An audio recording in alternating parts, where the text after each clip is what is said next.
আল্লাহ রাব্বুল আলামিন বলছেন, নিঃসন্দেহে যাদের ভিতরে তিনটা আমল থাকবে তাদের কোনো লস নাই। এর মধ্যে এক নম্বর হলো ইন্নাল্লাযীনা ইয়াতলুনা কিতাবাল্লাহ, যারা এক নম্বর যারা আল্লাহর কালামকে সুন্দর করে যারা তেলাওয়াত করবে, জোরে বলে সুবহানাল্লাহ। যে বাড়িতে তেলাওয়াত আছে সেই বাড়িতে অসুখ থাকবে না। আল্লাহু আকবার বলবেন না? আমার দাদির তেলাওয়াত ছিল, নিজের চোখে দেখেছি। আমার দাদি 85 বছর বয়স পর্যন্ত খালি চোখে কোরআন পড়তেন। আমার বন্ধুগণ, দাদির যুগের মানুষগুলো সেই সময় কোরআন পড়তো। ফরকানিয়া মাদ্রাসাগুলো ছিল গ্রামের মধ্যে, ঢুকলে পরে গুনগুন গুনগুন গুনগুন করে তেলাওয়াতের আওয়াজ কানে আসতো। কিন্তু সেই সোনালী দিনগুলো আজকে অতীত হয়ে গেছে, নাই। আজকে ভাবিরা ঘুম থেকে উঠে মাত্র সকাল 10টায়, আমি কি ভুল বলতেছি, উঠেই ব্রাশ মারে, একটা এইদিকে একটা এইদিকে, কি ঠিক কিনা বলেন? অথচ রাসূল বলেছেন বুরিকাল উম্মতি ফি বুকুরিহা, আমার উম্মতের বরকতময় সময় হলো সকাল। আমার উম্মতের বরকতময় সময় কি বলেন? সকাল। সেই সকালটা ঘুমে কাটায় দেয়। অসুখ তো হবেই, অসুখ বিসুখ ছুটবে না কখনো যদি কেউ সকালে ঘুম থেকে না উঠতে পারে। সব বরকত সব রহমত সকাল। গ্রামের মানুষগুলো শহরের তুলনায় সুস্থ কেন জানেন? গ্রামের মানুষগুলো ম্যাক্সিমাম এখন গ্রামে এই ভাইরাস ঢুকছে, কারণ এই যে ওয়াইফাই নেটওয়ার্ক এগুলো সব ঢুকছে, তো এখন সব ভাইরাসগুলো ঢুকে গেছে, নষ্ট হয়ে যাচ্ছে। সম্মানিত ভাইয়েরা, তাহলে অসুখ শরীর থেকে তাড়ানোর জন্য কি তেলাওয়াত দরকার বলেন তো? বলেন বলেন বলেন, কি তেলাওয়াত দরকার? আল্লাহ রাব্বুল আলামিন বলেন, ওয়ানুনাজ্জিলু মিনাল কুরআনি মা হুয়া শিফাউন ওয়া রাহমাহ, কোরআন নাজিল করেছি তোমাদের উপরে, এটাকে শেফা করে দিয়েছি, আরোগ্য করে দিয়েছি, রহমত করে দিয়েছি। সকল রোগের শেফা হলো এই কোরআন। যদি কোনো বান্দা ইখলাসের সাথে যদি সূরা ফাতিহা পড়ে, হয়তো পানিতে একটু দম করে ফোঁ দিয়ে যদি সেই পানি পান করে, একমাত্র মৃত্যু রোগ ছাড়া সমস্ত রোগের ঔষধ আল্লাহ পাক এই সূরার মধ্যে রেখে দিয়েছে। ছোটবেলায় মা পাঠাতো হুজুরের কাছে, যেতাম, একটু ফোঁটু দিয়ে নিয়ে আসতাম। যেই মাথা নিচু করে বলতাম, হুজুর একটু মাথায় ফোঁ দিয়ে দেন। কিন্তু হুজুর খুব চালাকি করতো, আস্তে আস্তে পড়তো, জোরে জোরে বলতো না। তো পরে বড় হয়ে চিন্তা করে দেখলাম, না, হুজুর চালাকির কারণ আছে। হুজুর যেটা পড়তো সেটা আমারও জানা আছে। তার নাম হলো সূরা ফাতিহা। তার নাম কি? সূরা ফাতিহা। সম্মানিত ভাইরা, আজকে সেই তেলাওয়াত কমে গেছে, নাই। কোরআন তেলাওয়াতের প্রচলন আজকে একদম নিম্নের কোঠায়, নাই বললেই চলে। বাড়িতে বাড়িতে কোরআন তেলাওয়াত হয় না, অথচ নাটকের আসর বসে, সিনেমার আসর বসে। মায়েরা আছে নাকি মাহফিলে? জরিপ এসেছে, এই দেশের প্রায় 80% মহিলা সপ্তাহে 82 ঘন্টা টিভি সেটের সামনে বসে থাকে। এটা জরিপ, আমি দেখেছি। এটা আমি কি মিথ্যা বললাম বলেন তো? তারা কম দেখে না বেশি দেখে? বেশি দেখে। রুটিন ওয়ার্কের মতো, একদম রেগুলার, কোনো মিস্টেক নাই। না, এগুলো করলে আপনার সন্তানগুলো ভালো হবে না, সন্তান চরিত্রবান হবে না। আমরা সম্পর্ক রাখবো কোরআনের সাথে। জোরে বলি ইনশাআল্লাহ, আর জোরে বলি ইনশাআল্লাহ। কোরআন শুধু তেলাওয়াতের জন্য যে না, তা না। কোরআনকে বুঝতে হবে, কোরআনকে জানতে হবে। তিলাওয়াত, কিরাআত, দিরাসাত, তাদাব্বুর সব থাকতে হবে। সম্মানিত বন্ধুগণ, আজকে দিন যত যাচ্ছে কোরআন বোঝা জানা তত সহজ হয়ে যাচ্ছে। জোরে বলি সুবহানাল্লাহ। আজ থেকে 100 বছর আগে যে ব্যাখ্যা ছিল না, সেই ব্যাখ্যা আজকে সায়েন্স ডেভেলপ হওয়ার কারণে কোরআন আরো সুন্দর করে মানুষের সামনে উপস্থাপিত হচ্ছে। আল্লাহু আকবার বলেন। যেমন ধরেন, আল্লাহ পাক বহু উদাহরণ দিয়েছেন। যেমন এক জায়গায় আল্লাহ পাক মশার প্রসঙ্গ টেনেছেন। কিসের প্রসঙ্গ টেনেছেন? মশা। তো কাফের মুশরিকরা বলল, কোরআনের মতো কিতাবে আবার মশার কথা দেওয়ার, মশার উদাহরণ দেওয়ার কি দরকার ছিল? মাযা আরাদাল্লাহু বিহাদা মাসালা, কি দরকার ছিল? এরকম করে তারা প্রশ্ন করলো। কিন্তু আল্লাহ যা বলেছেন কোরআনে, একটা ওয়ার্ড, একটা হরফ বান্দার জন্য অতিরিক্ত করে নাজিল করেননি। সব এসেনশিয়াল, সব জরুরি, ঠিক কিনা বলেন? সব জরুরি। আল্লাহ রাব্বুল আলামিন বলেন, ইন্নাল্লাহা লা ইস্তাহি আন ইয়াদরিবা মাসালাম মা বাউদাতান ফামা ফাওকাহা ফাআম্মাল্লাযীনা আমানু ফায়া'লামুনা আন্নাহুল হাক্কু মির রাব্বিহিম وأما الذين كفروا فيقولون ماذا أراد الله بهذا مثلا يضل به كثيرا ويهدي به كثيرا يضل به كثيرا ويهدي به كثيرا وما يضل به إلا الفاسقين جربون الله أكبر সূরাতুল বাকারা আয়াত নম্বর 26 আল্লাহ রাব্বুল আলামিন এখানে মশার দৃষ্টান্ত দিয়েছেন। যারা ঈমানদার তারা এর মধ্যে সত্যতা খুঁজে পেয়েছে, আর কাফেররা প্রশ্ন করেছে কি দরকার ছিল এই সমস্ত মিসালগুলো দেওয়ার। মশা, এই মশাটাকে আমরা যদিও ছোট চোখে দেখছি, এখন আমি প্রশ্ন করব আমার ভাইয়েরা, মশারি যে টাঙায় এটা মশা টাঙ্গায় না মানুষ টাঙ্গায়? হ্যাঁ, কারা টাঙ্গায় বলেন? মানুষ। মশা মানুষকে ভয় পায় না, মানুষ মশাকে ভয় পায়। বলেন, মানুষ মশাকে ভয় পায়। চিন্তা করে দেখেন, মানুষ অথচ মশার ভয়ে রাতের বেলা জেলখানায় ঢোকে, চতুর্দিকে মশারি টাঙায়, আবার ব্যাট একখানা হাতে নেয়, ওই যেটাতে মারে ওটাকে কি বলে? ইলেকট্রিক ব্যাট যেটা, ওটা আমার হাতে নিয়ে দেখে যে কোন দিক দিয়ে ঢুকলো, মারে। কি টেনশন, মশার কামড় খাওয়া যাবে না, ডেঙ্গু, পঙ্গু, চিকুনগুনিয়া, কত কি, ম্যালেরিয়া, অনেক কিছু। এই মশাকে আল্লাহ পাক কেন উদাহরণ দিলেন? সম্মানিত বন্ধুগণ, মশা যদি কারো চামড়ার উপরে বসে, এই স্কিনে যদি বসে, যখন সে বসে তখন সে কিন্তু এমনি এমনি বসে না, ওকে যেন না ধরতে পারে এই জন্য সে আগে অবশ করে। অবশ করাকে মেডিকেল ভাষায় কি বলে? অ্যানেস্থেসিয়া। আচ্ছা, কি জানে বললে কথাটা? আপনি বললেন? জি, আলহামদুলিল্লাহ। অ্যানেস্থেসিয়া বলে এটা মেডিকেলের ভাষায়। অ্যানেস্থেসিয়া জাস্ট এই জায়গায় এই বসবে, এর আগে আগে বসবে, বসে আগে চতুর্দিকে আগে অবশ করবে, সলিমুদ্দি তোর 14 গোষ্ঠী টের পাবে না। সুবহানাল্লাহ বলবেন না? আচ্ছা, অ্যানেস্থেসিয়া করে এরপরে হুল ফুটাবে, হুল ফুটায় ওর পরিমাণ মতো খাবে, পরিমাণ মতো খেলে হায়াত মোটামুটি থাকে। আর যেগুলো বেহুশ হয়ে খায়, আছে না কিছু মশা, এমন খাওয়া খাইছে আর পর আর উঠতেই পারে না, এরকম আছে না নাই? আছে। যত বেশি খাবে কি মরণ তত কাছে আসবে, হায়াত তত কমে যাবে। এই বিগত 16 বছর যারা আমার দেশের ক্ষমতার মসনদে ছিল তারা কি কম খাইছে না বেশি খাইছে? কম খাইছে না বেশি খাইছে? এই জন্য মরছে না আছে? মরছে। তাহলে উদাহরণ ঠিক না বেঠিক? উদাহরণ ঠিক আছে। এত খাওয়া খাইছে, আইরে আল্লাহ। সে খাওয়া খাইলো, লাভ হলো কি? সম্পদ দিয়ে তো বাঁচতে পারলো না, নৌকায় চললো, আবার উল্টা মানে ভুল করে আবার নৌকায় চলছে। ওই যে দরবেশ নাকি না, হ্যাঁ, দাড়ি যে কাটছে, যে দাড়িটা কাইটা মাথার চুলটা কালো বানাইছে, আবার নৌকায় চড়ছে, লুঙ্গি খুইলা কি পাজামা খুইলা লুঙ্গি পরছে, পাঞ্জাবি খুইলা গেঞ্জি পরছে, ঢুকলো ভিতরে, ঢুকলো, ওকে উঠলো নৌকায়, নৌকা আর ভিড়লো না।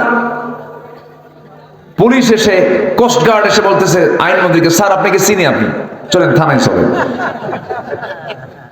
আইনমন্ত্রী কয়, আমারে তুমি একা নিয়ে যাও, আমি কি একা আসছি নাকি? আমি তো জামাতের সাথে আসছি। কই জামাতের সাথে? কে? কই যে বসে আছে, কে মাথায় দেখি কালো চুল, মুখে দাড়ি নাই, লোকটা কে? এটা লুঙ্গি পড়া, লুঙ্গি পড়া লোকটা আবার কে? ভালো করে দেখো, ওটাই দরবেশ। কথা বোঝেন নাই? হ্যাঁ, সম্পত্তি দিয়ে লাভ হলো কি? ওরা চেয়েছিল আলেমদেরকে উলঙ্গ করতে, ওরা চেয়েছিল আলেমদেরকে বেইজ্জত করতে, আল্লাহ ওদেরকে ন্যাংটা করে ছেড়ে দিয়েছেন। এই ক্ষমতা কার? কোন বাতিল গোষ্ঠীর সাথে আমাদের কোনোদিন আপোষ হবে না। ওই বাতিলদের মোকাবেলা করার জন্য রাজি আছেন কারা কারা? হাত উঁচু করে দেখান মুসলমান।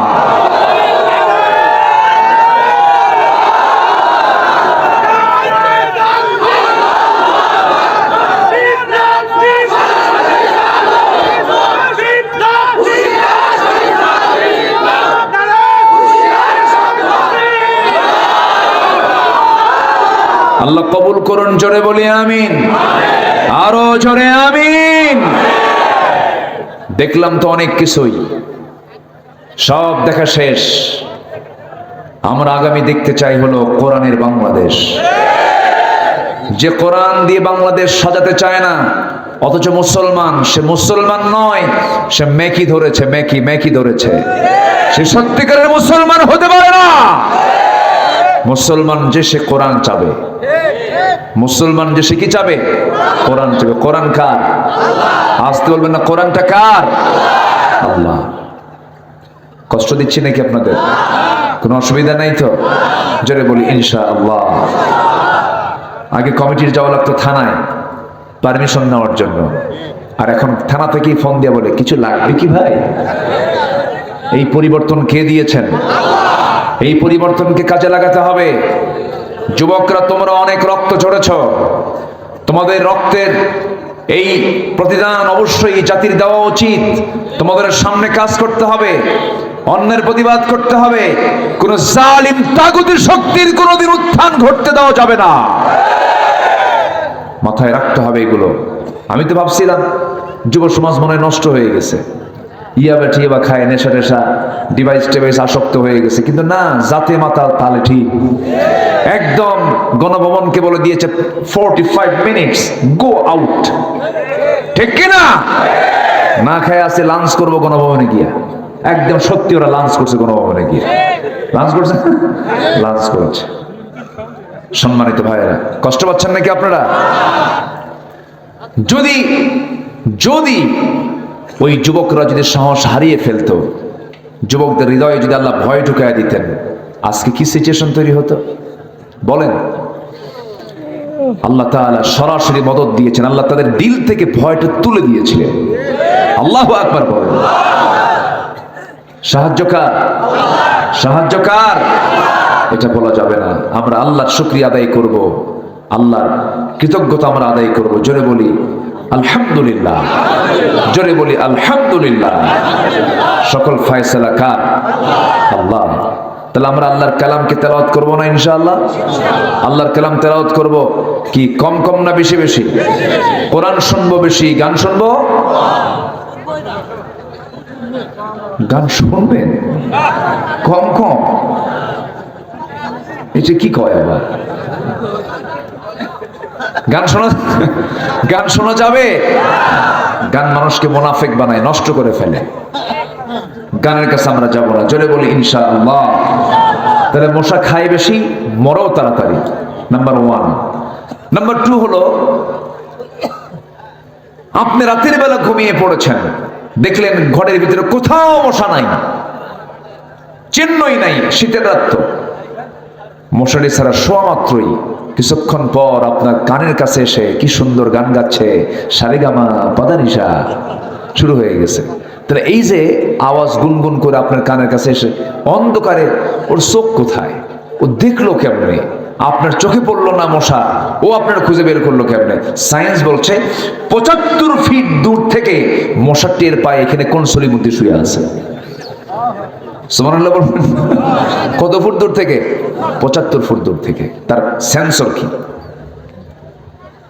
এবং এই মশাটা আপনার কানের কাছে এসে যে ভন ভন ভন ভন আওয়াজ করতেছে, এই আওয়াজটা কিন্তু তার মুখের আওয়াজ নয়, তার পাখার আওয়াজ। তার পাখা যে নড়ায়, তার পাখা যে ঝাপটানি মারে প্রতি সেকেন্ডে, বিজ্ঞান বলছে মশা তার পাখা নড়ায় প্রতি সেকেন্ডে 500 থেকে 600 বার। 500 থেকে 600 বার। পৃথিবীতে আজ পর্যন্ত কোনো মেশিন আবিষ্কার হয়নি যা মশার পাখার মতো এত দ্রুত নড়তে পারে। ঘটতে পারে। আল্লাহু আকবার বলবেন না? তাহলে এখন কোন তো মশার উদাহরণকে আল্লাহ দিতে ভুল করেছে? আমার বন্ধুগণ, নাম্বার 4 হলো এই মশার কামড় খেয়ে একজন কাফের তার ব্রেন পর্যন্ত ন্যাংরা মশা পৌঁছে গিয়ে তাকে কামড়ায় কামড়া শেষ করে দিয়েছে। সেই কাফেরটার নাম কি বলুন? আসতে বলবেন না, সেই কাফেরটার নাম কি? নমরুদ। এরকম করে আল্লাহ রাব্বুল আলামিন বহু মিসাল দিয়েছেন। আল্লাহ তাআলা মাকরুসা নামে একটা সূরা নাযিল করেছেন, সূরাতুল আনকাবুত। সূরাতুল আনকাবুত। যারা আল্লাহকে বন্ধু না বানায়া অন্য কাউকে বন্ধু বানাবে তাদের দৃষ্টান্ত হলো মাকড়সার মতো। আল্লাহ রাব্বুল আলামিন সুন্দর করে বলছেন, মাসালুল লাযীনা ইত্তাখাযু মিন দুনিল্লাহি আউলিয়া কামাসালিল আনকাবুত ইত্তাখাযাত বাইতান ওয়া ইন্না আওহানাল বুয়ুতি লাবাইতুল আনকাবুত লাউ কানু ইয়ালামুন। জোরে বলুন আল্লাহু আকবার। আল্লাহ রাব্বুল আলামিন বলেন, যারা আমি আল্লাহকে গার্ডিয়ান না মনে করে, অভিভাবক না মনে করে অন্য কাউকে গার্ডিয়ান মনে করবে, ওলি মনে করবে, অভিভাবক মনে করবে, তাদের দৃষ্টান্ত হলো মাকড়সার মতো। কার মতো বলেন? মাকড়সা। মাকড়সার ঘর বাড়ি কার ঘরে বাড়ির ভিতরে? বলেন বলেন বলেন। আমাদের ঘর বাড়ির ভিতরে তার ঘর বাড়ি, কিন্তু এত দুর্বল ঘর বাড়ি, শুধু একটা ঠোকা মারলেই পড়ে যায়, ভেঙে যায়, চুরমার হয়ে যায় তার দুর্বল ঘর। এখানে একটা ব্যাখ্যা আছে, সায়েন্টিফিক ব্যাখ্যা আছে। আমার বন্ধুগণ, এই যে মাকড়সা, পুরুষ এবং স্ত্রী মাকড়সা রয়েছে, আমার বন্ধুগণ, এর মধ্যে বহু প্রজাতি রয়েছে। এর মধ্যে একটা প্রজাতি হলো ওই মাকড়সাগুলো স্বামী এবং স্ত্রী যখন যৌন মিলনে মিলিত হয়, ইন্টারকোর্স যখন কমপ্লিট হয়ে যায়, স্ত্রী মাকড়সা প্রচন্ড ক্ষুধার্ত হয়ে যায়, প্রচন্ড সে ক্রেজি হয়ে যায়, রাগান্বিত হয়ে যায়, ক্ষুধার যন্ত্রণে ছটফট করতে করতে সহ্য করতে না পেরে ক্ষুধা সে তার স্বামীকে কামড় মেরে মেরে ফেলে, তার স্বামীকে খেয়ে ফেলে। চিন্তা করছেন আপনি? তাহলে আল্লাহ যে বলছেন যারা আল্লাহকে বাদ দিয়ে অন্য কাউকে অভিভাবক মনে করবে তাদের দৃষ্টান্ত হলো মাকড়সার মতো। অর্থাৎ মাকড়সার সংসারটা এমন সংসার, বউ স্বামীকে খাইয়া ফেলে, বউ স্বামীকে খাইয়া ফেলে। তাহলে আল্লাহ পাক কত আগে এই দৃষ্টান্ত দিলেন, আজকে সায়েন্স ব্যাখ্যা বের করে কি সুন্দর ব্যাখ্যা করে কোরআনের অর্থকে আরো উজ্জ্বল করে দিয়েছে। আল্লাহু আকবার বলেন। সম্মানিত ভাইয়েরা, সম্মানিত বন্ধুগণ, আমরা কোরআনের সাথে সময় দেব বেশি। জোরে বলি ইনশাআল্লাহ, জোরে বলি ইনশাআল্লাহ। সাইয়েদনা ওমর ফারুকের নাম শুনছেন না সবাই? কয় নাম্বার খলিফা? বলেন কয় নাম্বার খলিফা? উনি কি আগে মুসলমান ছিলেন? রাসূলকে কি মহব্বত করতে গেছেন না মারতে গেছেন? চিন্তা করুন কি আইডিয়া তার ছিল। রাসূলকে মারার সিদ্ধান্ত যে লোকটা নেয়, কি হতে পারে? তিনি হয়ে গেলেন ইসলামের দ্বিতীয় খলিফা। বহুদিন আগে এক মাহফিলে বললাম, ওমরে ফারুককে চিনেন কে? সামনে থেকে ছোট্ট একটা বাচ্চা দাঁড়ায় বলে, হুজুর আমি চিনি। কে? আমাদের বাড়ির দোতলায় ভাড়া থাকে। বুঝলেন? তো বললাম, আব্বু তুমি 100-তে 100 পাইছো, কারণ তোমার বুদ্ধি যদ্দূর উত্তর তদ্দূর। সাইয়েদনা ওমর ফারুক রাদিয়াল্লাহু তাআলা সাধারণ কোনো মানুষ ছিলেন না, অসাধারণ হয়ে গিয়েছেন। কিসের কারণে? কোরআন তেলাওয়াতের কারণে। কোরআন তেলাওয়াত করেছেন, কোরআন তেলাওয়াত শুনেছেন তিনি। আমার বন্ধুগণ, আমর ইবনে হিশাম ঘোষণা করে দিল ওরফে আবু জেহেল। আমর ইবনে হিশাম ওরফে আবু জেহেল ঘোষণা করলো, কে আছো মুহাম্মদ বিন আব্দুল্লাহকে দুনিয়া থেকে বিদায় করে দেবে? কেউ সাহস পায় না। খাত্তাবের ছেলে ওমর, 2 ওমর, আবু জেহেলের নাম আমর, এনার নাম ওমর।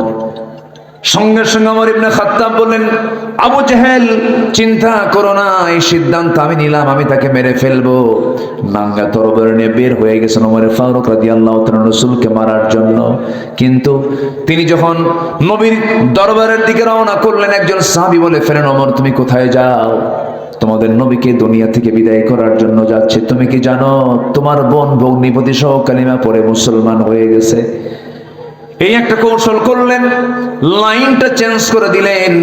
ওমর ফারুক আগে বোনের বাড়ির দিকে রওনা করলেন, এদিকে দৌড় মেরে গিয়ে রাসূলকে বলছেন, হুজুর ওমর আসতেছে নাঙ্গা তরবারি নিয়ে আপনাকে মেরে ফেলার জন্য।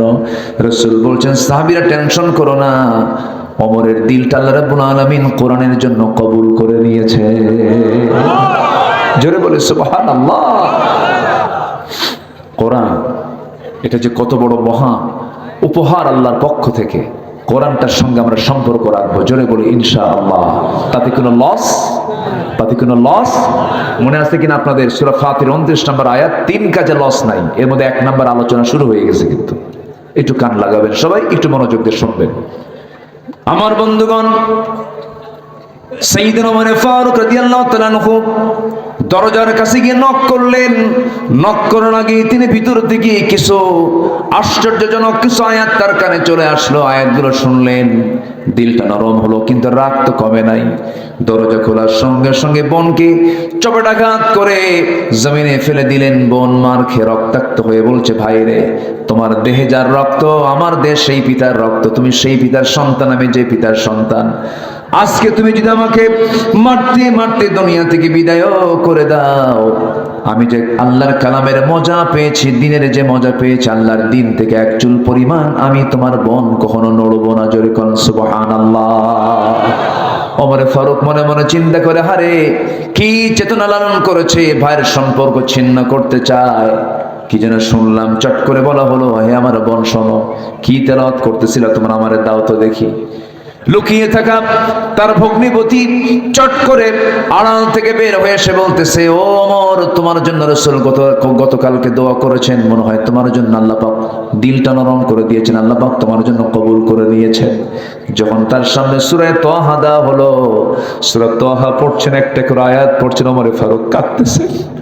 তাহা মা আনজালনা আলাইকাল কুরআনা লিতাশকা।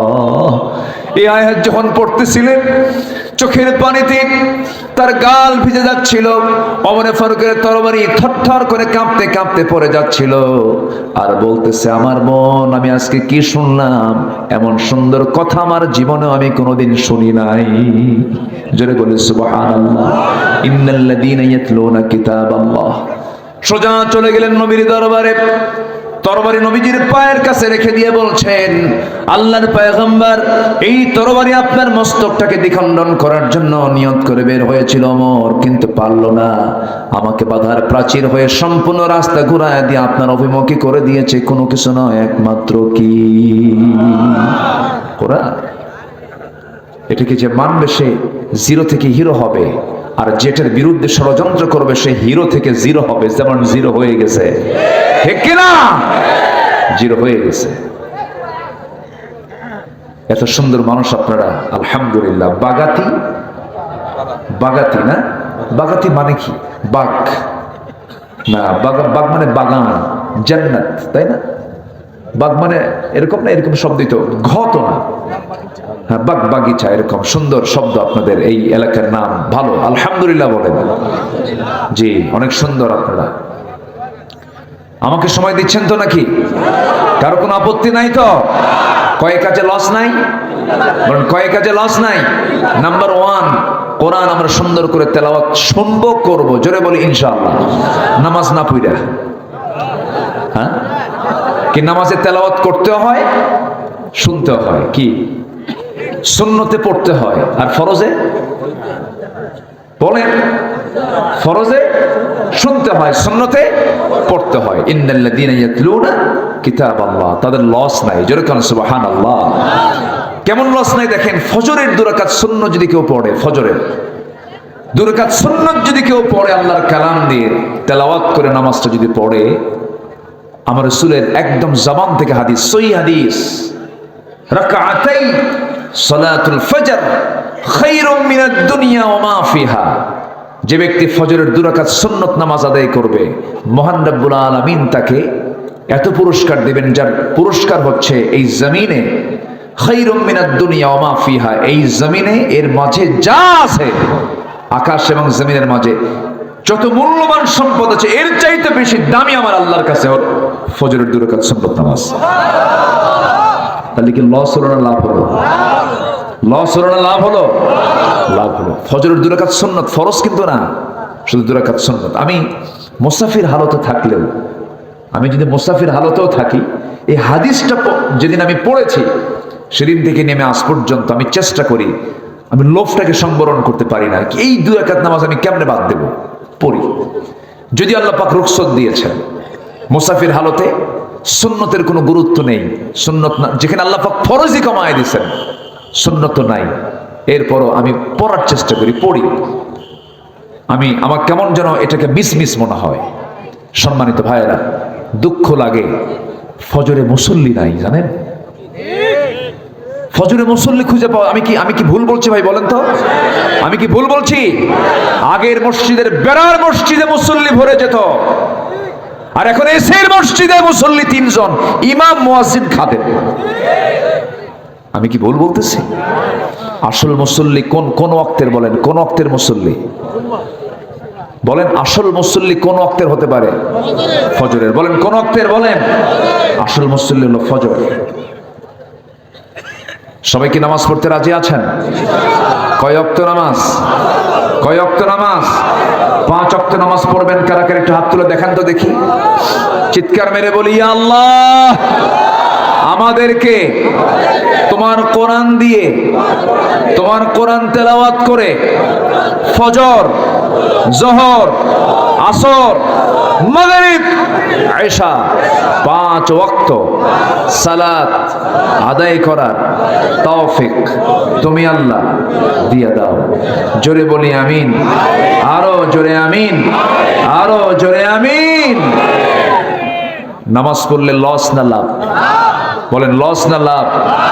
আমার নবীজির শেষ বাক্য কি ছিল জানেন?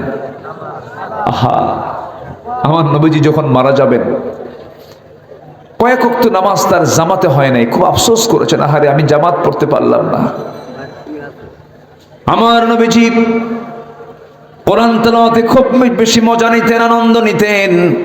আমার নবীর সামনে যখন কোরআন নাজিল হতো, তিনি তাড়াহুড়ো করতেন, তাড়াহুড়ো করে মুখস্থ করার চেষ্টা করতেন। আল্লাহ বলতেন, হে রাসূল, আপনি এত তাড়াহুড়া করেন কেন? তাড়াহুড়া করেন কেন? লা তুহাররিক বিহি লিসানাকা লিতাআজালা বিহি। হে নবী, আপনি আপনার জিহ্বাকে আপনি বেশি নড়াবেন না, আমি আল্লাহ নিজে আপনার সিনার মধ্যে জমা করে দেব। আমার নবীজি এত সুন্দর করে বেশি বেশি কোরআন তেলাওয়াত করতেন। যখন তিনি বসে থাকতেন, যখন তিনি সুযোগ পেতেন, কোরআনটা পড়তেন সুন্দর করে। আমার বন্ধুগণ, আমার নবীজি জীবনের শেষ লগন যখন চলে আসে, দুনিয়া থেকে যখন বিদায় নিবেন, একবার হুঁশ একবারে বেহুশ, রাসূল ইন্তেকাল করবেন। ইন্তেকালের সময় ঘনিয়ে এসেছে।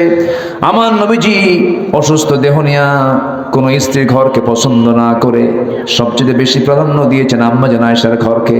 আম্মাজান আয়েশার ঘরের মধ্যে ঢুকে বলছেন, আয়েশা, শরীরটা আমার ভালো যাচ্ছে না, মনে হয় মরে যাব, দুনিয়া থেকে বিদায় নিয়ে নেব, প্রচন্ড মাথা ব্যথা হচ্ছে আয়েশা, প্রচন্ড জ্বর, দেখো প্রচন্ড জ্বর আমার গায়ে শুরু হয়ে গেছে, মনে হয় মরে যাব। এবং নবীজিকে দুনিয়া থেকে বিদায় করার জন্য ইহুদিরা আমার নবীর খাবারের মধ্যে তারা বিষ পর্যন্ত ঢুকিয়ে দিয়েছিল। নবীজিকে বিষ প্রয়োগে হত্যার চিন্তা করেছিল। ওই খাবারের মধ্যে যে বিষ প্রয়োগ করা হয়েছিল, সেই বিষ মিশ্রিত খাবার খেয়ে 2 জন সাহাবী সঙ্গে সঙ্গে দুনিয়া থেকে বিদায় নিয়েছিলেন। রাসূল বেঁচে ছিলেন, কিন্তু শেষ জীবনে রাসূল যখন মারা যান, বিষক্রিয়া দেখা দিল, খুব কষ্ট পাচ্ছিলেন রাসূল। রাসূল বলছেন, আয়েশা রে, মাথার চরম যন্ত্রণা, মাথায় একটু পানি ঢেলে দাও। তো পানি ঢেলে দেওয়া হলো, আজান দেওয়া হলো।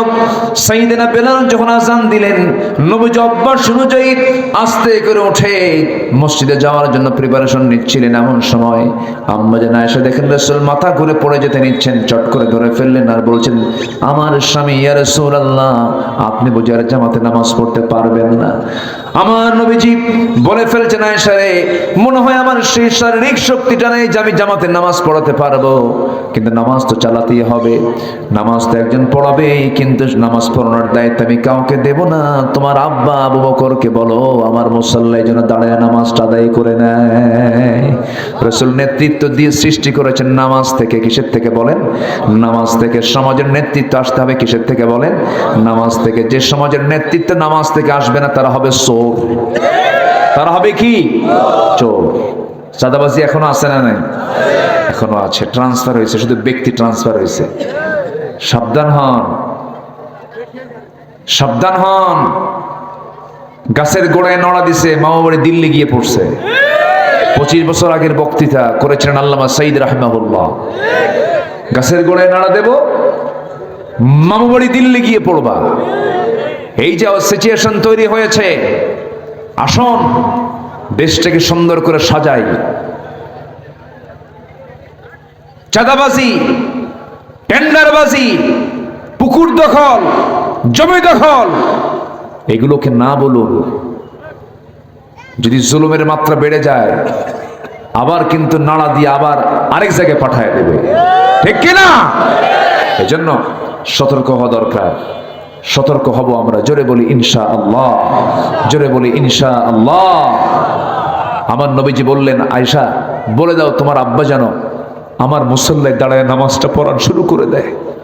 ইমাম চেঞ্জ হয়ে গেছে, সাহাবে কেরাম কান্নায় অস্থির হয়ে গেছেন, সাহাবীরা কাঁদতেছেন, নবীজির কানে কান্নার আওয়াজ চলে আসছে। যারা মদিনা যারা জিয়ারা করেছেন, নবীজির হুজরাখানা যেটা ছিল সেটাই হলো এখন মাকবারা।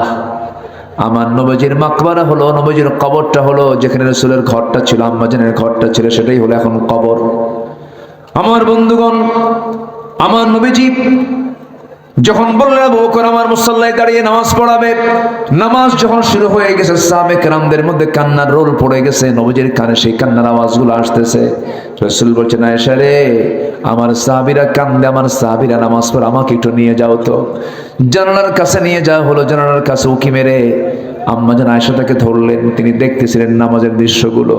নামাজের দৃশ্যগুলো দেখেন, আর আমার নবীজির চোখের কোনা বেয়ে টপ টপ করে পানি পড়ে। নবীজি আমার কান্দেন। এবার বলছেন, ওরে আয়েশা, আমার সাহাবীরা দেখো কত সুন্দর করে নামাজ পড়তেছে। আম্মাজান আয়েশা বলছেন, ইয়া রাসূলুল্লাহ, সুন্দর করে নামাজ পড়ছে, অথচ আপনি কাঁদতেছেন কেন? এটা তো আনন্দের সংবাদ। রাসূল বলছেন, আয়েশা রে, মানুষ দুইটা সময় কান্দে, একটা হলো চরম দুঃখের সময়, একটা চরম আনন্দের সময়। তুমি কি জানো, এই নামাজ কায়েমের সংগ্রাম করতে গিয়ে কাফেররা মক্কার মাটিতে আমাকে সেজদারত অবস্থায়, রুকু থাকা অবস্থা আমার পিঠের উপরে পচা নাড়ি ভরি চাপায়া দিয়েছে। আমি মুখ থুবড়ে জমিনে পড়ে গেছি। এই নামাজ কায়েমের সংগ্রাম করতে গিয়ে তায়েফের মানুষ আমাকে পাগলা বলে আখ্যা দিয়া চোখা পাথর মেরে মেরে আমাকে রক্তাক্ত করে আমাকে জমিনে ফেলে দিয়েছে, ফেলে রেখেছিল। ওরে আয়েশা, এই নামাজ কায়েমের জন্য ওই মক্কা থেকে আমি বিতাড়িত হয়ে মদিনায় হিজরত করে এসেছি। ওই দিন কায়েমের জন্য, নামাজ কায়েমের জন্য কাফেররা উহুদের ময়দানে দেখো আমার সামনের দুটো দাঁত নাই, দাঁত ভেঙে দিয়েছে। ওই দিন কায়েমের জন্য, নামাজ কায়েমের জন্য খন্দকের পরীক্ষা খনন করতে গিয়া কুদাল মারতে মারতে আমার কোমরটা কুজো হয়ে গেছে। আয়েশা দেখুন, আমি কোমরটা সোজা করে দাঁড়াতে পারি না। ওরে আয়েশা, যেই নামাজ কায়েমের জন্য আমার কোমর গেল, দাঁত গেল, গোটা শরীরে ক্ষত বিক্ষত চিহ্ন, যেই দিন কায়েমের জন্য, নামাজ কায়েমের জন্য এতগুলো রক্ত আমার ঝরাতে হলো, সেই নামাজ আজকে রাষ্ট্রীয় পর্যায়ে কায়েম হয়ে গেছে। আয়েশা, এই চরম আনন্দ আমাকে দারুণ কাঁদাচ্ছে, আনন্দের কান্না আমি কাঁদতেছি। এরপরে রাসূল বলছেন, আয়েশা রে, আমি মনে হয় দুনিয়া থেকে বিদায় হয়ে যাব যে কোনো মুহূর্তে। আমার নবীজি তার কাছ থেকে বিদায়ের শেষ মুহূর্তে একটা হাদিস বর্ণনা করলেন, আয়েশা, আমার বুঝি বিদায় লগন চলে এসেছে, আমি মরে যাব। তুমি আমার পক্ষ থেকে লাস্ট মেসেজ তোমার আমার উম্মতকে জানায় দিবা।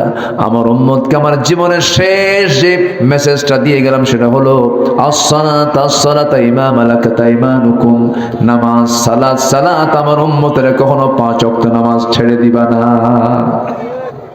আল্লাহ কবুল করুন, আল্লাহ কবুল করুন, আল্লাহ কবুল করুন, আল্লাহ কবুল করুন। কোরআন পড়বো নামাজের ভিতরে, আবার নামাজের বাইরেও আমরা কোরআন পড়বো। লস না লাভ? লস না লাভ? লাভ। কষ্ট দিচ্ছি আপনাদের? আলোচনা চালাই, জোরে বলি ইনশাআল্লাহ। আল্লাহ আমাকে কি দেননি ভাই বলেন তো? সবই তো দিয়েছেন, কিন্তু আমরা আল্লাহকে কিছু দিতে চাই না, নামাজ পড়তে চাই না। 24 ঘন্টা সময় দিলেন, আমাদের এই দেহে কত কি দিয়েছেন, কোথাও যাওয়া লাগবে না, শুধু মাথা থেকে পা পর্যন্ত একটু চিন্তা করে দেখবেন কি দেননি আল্লাহ, সব দিয়ে দিয়েছেন। আমাদের দেহে যে ডিএনএটা আছে, এই ডিএনএর দৈর্ঘ্য হচ্ছে 2000 কিলোমিটার, 2000 কোটি কিলোমিটার, 2000 কোটি কিলোমিটার। পৃথিবী থেকে সূর্য পর্যন্ত 50 বারেরও বেশি বার আসা যাওয়া করা যাবে। এত বিশাল হচ্ছে আমাদের একটা মানুষের ডিএনএ। আল্লাহু আকবার বলেন। সম্মানিত ভাই, আমাদের দেহে যে কোষ আছে, এই কোষের সংখ্যা হলো প্রায় 37.2 ট্রিলিয়ন। আল্লাহু আকবার বলবেন না? আরো জোরে বলে আল্লাহু আকবার। যে সেন্সরি রিসেপ্টর আছে তা হলো 110 মিলিয়ন। লোহিত রক্তকণিকা আরবিসি আছে হচ্ছে 30 ট্রিলিয়ন। মিলিয়ন না, বিলিয়ন না, ট্রিলিয়ন কিন্তু। আল্লাহু আকবার। শুধুমাত্র মস্তিষ্কের নিউরন সংখ্যা হলো 100 বিলিয়ন। 100 বিলিয়ন। সম্মানিত ভাইয়েরা, দেহের মোট ব্লাড ভেসেল আছে হচ্ছে 42 বিলিয়ন, যা 97 কিলোমিটার লম্বা। সামান্য ইয়ারফোনের 1.5 হাত তার, এরকম একটা ইয়ারফোন পকেটে থোয়ার পর আধা ঘন্টা পর বের করলে 4-5 প্যাঁচ লেগে যায়, সোজা হয় না। আর 97,000 কিলোমিটার লম্বা ব্লাড ভেসেল করেছেন, কোনোদিন প্যাঁচ লাগে না। তাও এই দেহের মধ্যে কে দিয়েছেন? আসতে বলবেন না, কে দিয়েছেন? এরপরও বান্দাকে আল্লাহ আমার দেখে না, আল্লাহর চোখ কানা হয়ে গেছে। যেরকম নাউজুবিল্লাহ। আমাকে দেখেন কে? আসতে আমাকে দেখেন কে? আমাকে শোনেন কে? আমাকে জানেন কে? আমাকে বেশি বুঝেন কে? সে আল্লাহর কাছে আমরা সবার আগে আল্লাহর হকটা আমরা আদায় করব। জোরে বলি ইনশাআল্লাহ। মা বোনরা কি মাহফিল আছে? তাই মেয়েদের, তাই আল্লাহু আকবার। আমার মা, আপনি জানেন আপনার জন্য জান্নাতটা কত সহজ, কিন্তু আফসোস লাগে কি জানেন? মেয়েরা বেশি জাহান্নামে চলে যাবে, মেয়েরা বেশি জাহান্নামে, অথচ তাদের জন্য জান্নাতটা খুব সহজ ছিল। সমস্যা হলো কি জানেন? সুন্দর চামড়া তো দেখাতে খুব পছন্দ করে। কি এই অসুবিধা কি? এই মানে রোগ, এই জীবাণু কি এলাকায় নাই? আসতে বলবেন না, আছে না নাই? এই ভাইরাস আছে না নাই? আচ্ছা, দেখাতে খুব পছন্দ করে। আবার কিছু স্বামীও আছে বদমাইশ মার্কা, বউ যদি একটু সুন্দর হয়, সুন্দরী বউ আবার ডিসপ্লে করে, আছে না? ডিসপ্লে করে দেখায়, দেখো আমার বউটা দেখতে কেমন দেখতো। হ্যাঁ, বউ দেখায়, বউ দেখায় বেড়ায়। লজ্জা নাই এগুলো পুরুষের? আপনার বউ আপনার সম্পদ, আপনি দেখবেন। বউটাকে হোন্ডার পেছনে তোলে, এখন তো আধুনিক হোন্ডা, ওগুলো সমান না, 2 সিট 2 রকম। প্যাসেঞ্জার সিট হলো 3 তলা, আর ড্রাইভিং সিট হলো আন্ডারগ্রাউন্ড। কি আন্ডারগ্রাউন্ড না? একদম নিচে, ওর দেখাই যায় না, ও কোথায় যা আছে আল্লাহ জানে, নিচে থাকে। বউটাকে 3 তলায় উঠায়, মাথার চুলগুলো ছেড়ে দিয়ে লাল লিপস্টিক, লাল শাড়ি, অর্ধলগ্ন পোশাক পরে হোন্ডায় চড়ায় দেয়। হোন্ডার মেকারকে বলে, হোন্ডার আওয়াজ তো কম, কেউ হয়তো মিস হতে পারে দেখতে, তো হোন্ডার যে পাইপ আছে এটা সরায় ফেল। হোন্ডার পাইপ সরালে তখন হয়ে যায় আওয়াজ হলো হেলিকপ্টারের আওয়াজ, ভটভট ভটভট করে। বাস হোন্ডায় তুললো পিছনে বউ, তুলে দিলে একখান টান। বাগাতি পাড়াটু ঈশ্বরদী, ওইদিকে বাগাতি পাড়াটু হলো কি কোথায় নাটোর। দিল একখান টান, আশেপাশে যা আছে সব ভেঙ্গে চুরে এসে দেখলো যে যাচ্ছে। সন্ধ্যার আগ দিয়ে চলন বিলের মোড়ে গিয়ে, চলন বিলের পাশে সূর্য হেলে হেলে যাচ্ছে গধূলি বেলায়, 16 Pro Max আইফোন দিয়ে ছবি তুলে ফেসবুকে পোস্ট করে লিখলো ক্যাপশন, প্রিয় দোস্ত, প্রিয় বন্ধুরা, আসুন আমার বউটাকে সবাই মিলে জামাতের সাথে দেখি। যেরকম নাউজুবিল্লাহ, যেরকম নাউজুবিল্লাহ। এগুলো আছে না নাই? একটা মন্ত্রী লেভেলের মানুষ, সে তার বউকে নাচায়, মানুষকে দেখায় দেয়। বুঝে নেন, বুঝে নেন। আকলমান ইশারা বাসা, সচেতন ব্যক্তির জন্য ইঙ্গিতটাই যথেষ্ট। এখন সে জেলখানায় ঢুকে কয় আমার প্রতি বৈষম্য করা হচ্ছে। কি এই জানেন না? খবর জানেন না? আপনারা জানেন না? বহু কিছু করেছে, বহু কিছু করেছে। প্রতিটি শিক্ষার্থীর হত্যার বিচার বাংলার জমিনে হতে হবে। একটা হত্যার বিচার অচল করতে দেওয়া হবে না। বিচারের দরকার আছে না নাই? তোমরা সাইদের জীবন নিয়ে সিনেমিনে খেলেছ, এই জমিনের জন্য একটা রহমত ছিলেন তিনি। আমি মক্কায় গেছি হজ করতে 2009 সালে। আল্লাহ পাক আমার জীবনের প্রথম হজটা আমি করেছি 2009 সাল। সেই হজের সফর ছিল আল্লামা সাইদের শেষ হজের সফর। একই সনে মিনা, মুজদালিফা, আরাফা। তনি দেশে ফিরবেন, চলে আসবেন, ওনাকে মহব্বত করে সবাই মিলে বলা হলো, হুজুর আপনি দেশে যাবেন না। কেন কেন আমি যাবো না দেশে? মামলা হচ্ছে, ট্রাইব্যুনাল গঠন হচ্ছে। তখন নতুন 2009 সাল, টিপাইমুখী বাদের আন্দোলন চলছে, বিভিন্ন আন্দোলন চলছে। সেই সময় বলা হলো আপনি যাবেন না। উনি বললেন মুস্কি হাসি মেরে, সাইদি পালায়া থাকে না, সাইদি পালায়া থাকে না। আমার দেশ, আমার জনগণ, আমার ভাইয়েরা জুলুমের শিকার হবে, আমি চোরের মতো পালায়া থাকবো বিদেশে, এই চরিত্র আমার রাসূল শিখায় দেন নাই। উনি ফিরে এসেছেন, জেলখানায় ঢুকেছেন, 13 বছর জেল খেটেছেন, দুনিয়া থেকে বিদায় নিয়েছেন কান্না মুখে না হাসি মুখে? বলেন কান্না মুখে না হাসি মুখে? হাসি মুখে। 16 বছর ধরে আমাদেরকে রাজাকার বলে গালি দিয়েছে, কিন্তু কোন রাজাকার পাকিস্তানকে শেল্টার নেয়নি, শুধু হিন্দুস্তানের রাজাকাররাই সব হিন্দুস্তানে গিয়ে শেল্টার নিয়েছে, ঠিক কিনা? সম্মানিত ভাইয়েরা, 2023 সালের 13 আগস্ট কাশিমপুর কারাগার থেকে বেলা 11টার দিকে তাকে বলা হলো, হুজুর আপনি অসুস্থ, আপনাকে চিকিৎসায় যেতে হবে। উনি বললেন আমি অসুস্থ তো আমি নিজেই জানি না। কি কথা কি বুঝতেছেন আপনারা?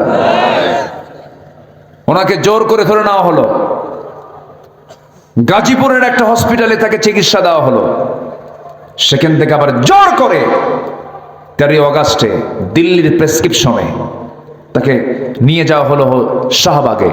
সেই হসপিটালে জোর করে ভর্তি করায়া, মেডিকেল টিম গঠন করে, কুচক্রান্ত করে, পয়জনিং করে, বিষ প্রয়োগ করে তাকে হত্যা করা হয়েছে।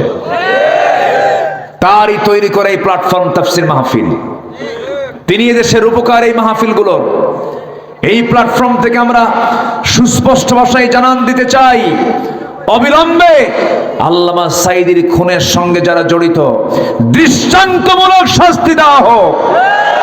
এ মতের পক্ষে রাজি আছেন কারা কারা? হাত উঁচু করে দেখান মুসলমান।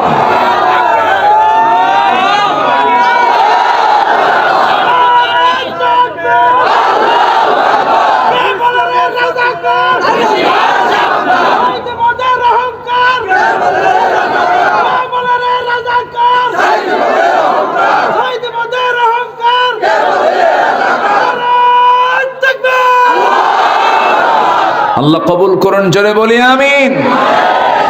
আমাদেরকে 16 বছর স্লোগান পর্যন্ত দিতে দেয়নি। 18 বছর যাবৎ প্যারেড ময়দানের মাহফিল বন্ধ ছিল, 18 বছর। এবছর শুরু হচ্ছে, আলহামদুলিল্লাহ বলেন। 27 to 31 জানুয়ারি পর্যন্ত, 27, 28, 29, 30, 31, 5 দিন ব্যাপী। আমি প্রথম দিন সেখানকার মেহমান আছি। সিলেট আলিয়া মাদ্রাসা মাঠের মাহফিল চলে গেছে এমসি কলেজ মাঠ, আরো বড় মাঠ। ওই প্রোগ্রামটা আমি প্রথম দিন ছিলাম। পাবনার দারুল আমান ট্রাস্ট, আপনাদের নিকটবর্তী এলাকা, এই মাহফিলটাতে আমার 12 বছর হলো যেতে দেয়নি। আল্লামা সাঈদী 2010 সালে গ্রেফতার হওয়ার পর 11, 12, 13, 14, 4 বছর আমি মাহফিল করেছি। 14 সালের দিকে পাবনার দই বাজার, নাম শুনছেন তো মনে হয়, পাবনার দই বাজারে মাহফিলকে কেন্দ্র করে আমাকে লক্ষ্য করে গুলি করা হয়েছে, মঞ্চে আগুন ধরিয়ে দেওয়া হয়েছে, নিরাপরাধ মানুষগুলোকে জেলখানায় ঢুকে দেওয়া হয়েছে।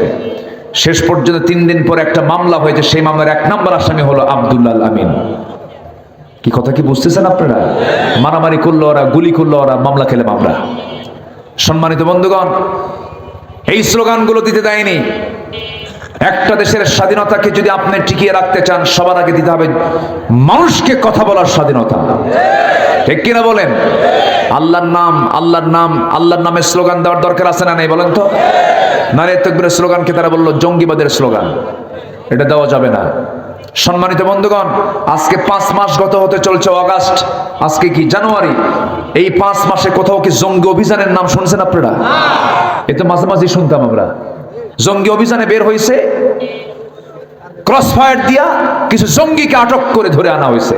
এই নাটক কিন্তু 16 বছর দেখেছি। এই 5 মাসে কিন্তু একটা জঙ্গি অভিযান নাই। মানে যিনি নাট্যকার তিনি দেশেই নাই, তিনি দিল্লিতে গিয়ে বসে আছেন। কি কথা ক্লিয়ার? আসেন দোয়া করি, আলোচনা চালাবো, জোরে বলি ইনশাআল্লাহ। অতএব যে যে দলই করেন, সবার কাছে আমার আহ্বান, দল যেটা করেন, আমি শুধু এতটুকুন বলবো, যে দলের নামের সাথে ইসলাম নাই সেই দল করা হারাম, ঠিক কিনা? যে দলের নামের সাথে ইসলাম নাই, চিন্তা করুন কত বড় মানে ধোঁকাবাজ। বিগত সরকারের আমলে ওই নেত্রী বলেছিলেন যে আমরা যদি আগামী নির্বাচনে ক্ষমতায় আসতে পারি, মদিনার সনদে দেশ চালাবো। কিসের সনদে? মদিনার সনদে। দলটা কি ইসলামী? তাহলে ইসলামী দল না, সে কইলে কি কিসের সনদে দেশ চালাবে? তাহলে মদিনার সনদে দেশ চালালে কি নেত্রী কি নেতা হতে পারে? কি মহিলা কি নেতা হতে পারে? সে নিজেই তা আউট হয়ে যায়। কত বড় ধোঁকাবাজি! মদিনার সনদে দেশ চালায় না, কিন্তু মোদির সনদে দেশ চালাইছে। কিসের সনদে? মোদির সনদে। শুধু নয় কেন না, বাদ গেছে কি? ঠিক আছে না? হ্যাঁ, মোদি ঠিক আছে। সম্মানিত ভাইয়েরা, কষ্ট পাচ্ছেন না তো? দল করব কার? আসতে বল, দল করব কার?